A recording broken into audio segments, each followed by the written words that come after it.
Assalamualaikum warahmatullahi wabarakatuh. Hari ini kita akan kembali dalam beberapa latihan soal yang berkaitan dengan materi pengukuran. Langsung saja kita mulai dari soal yang pertama. Suatu pipa berbentuk silinder berongga dengan diameter dalam 1,6 mm dan diameter luar 2 mm. Alat ukur yang tepat untuk mengukur diameter dalam tersebut adalah A. Mistar, B. Mikrometer, C. Jangka sorong, D. Takometer, E. Speedometer. Coba sekarang kita pikirkan sejenak apa kira-kira jawabannya.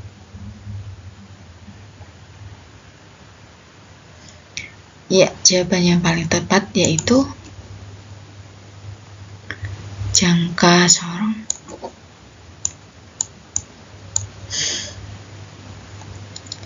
Untuk mistar sendiri biasa kita gunakan untuk mengukur panjang suatu benda begitu, tetapi ketika ini mengukur diameter dalam akan sedikit kesulitan ketika menggunakan mistar. Jadi kita bisa menghilangkan mistar. Kemudian mikrometer ini juga bisa kita gunakan untuk mengukur panjang, tetapi untuk benda-benda yang cenderung sangat tipis seperti kertas, seng, lapisan yang berupa lapisan tipis.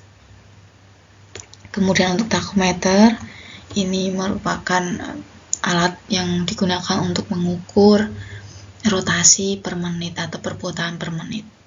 Sedangkan untuk speedometer kita tahu dari kata speed, tentunya alat ukur ini digunakan untuk mengukur kelajuan. Cukup mudah untuk soal pertama, kita bisa lanjut ke soal berikutnya.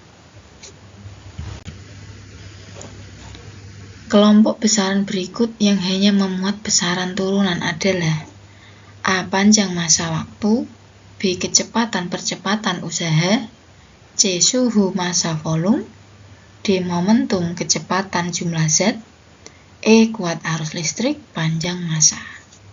Coba manakah yang paling benar?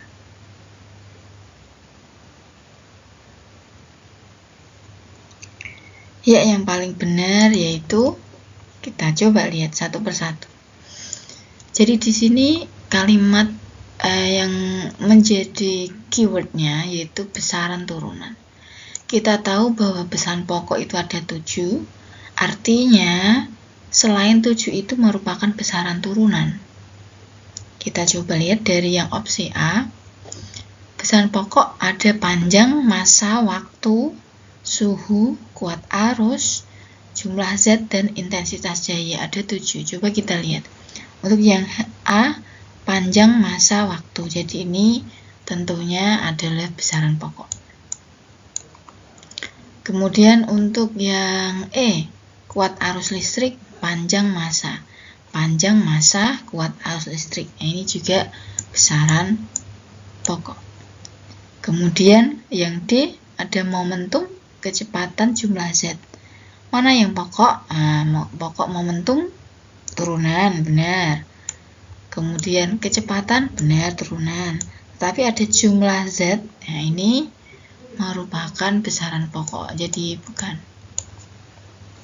Kemudian ada suhu, massa, volume. Ini sudah jelas bahwa ini adalah besaran pokok. Jadi yang besaran turunan apa? Kecepatan, percepatan, usaha. Ini adalah besaran turunan, artinya selain dari 7 besaran pokok. Kemudian selanjutnya opsi soal nomor 3. Kesalahan paralaks disebabkan oleh A. Gangguan elektromagnetik dari pelataran sekitar, B. Keterbatasan mata manusia melihat skala pengukuran, C. Kondisi lingkungan yang tidak sesuai saat pengukuran dilakukan, D. Kurangnya ketelitian alat pengukuran yang digunakan, dan E. Posisi yang tidak tepat pengamat terhadap alat ukur. Mana yang paling tepat jawabannya? Ya, yang paling tepat adalah posisi yang tidak tepat pengamat terhadap alat ukur.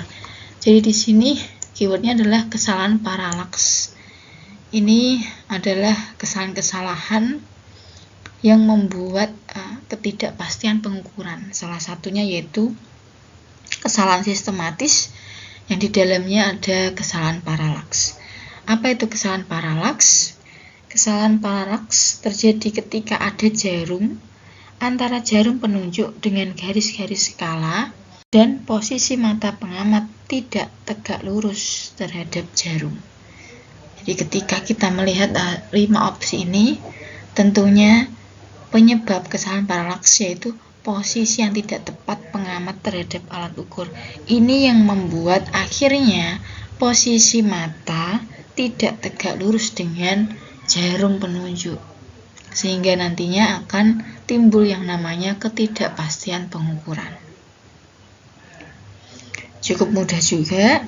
Kemudian untuk soal selanjutnya nomor 4. Pada pengukuran panjang suatu benda diperoleh hasil pengukuran 0,7060 meter. Banyaknya angka penting hasil pengukuran tersebut A2, B3, C4, D5, E6. Selanjutnya, soal nomor 5.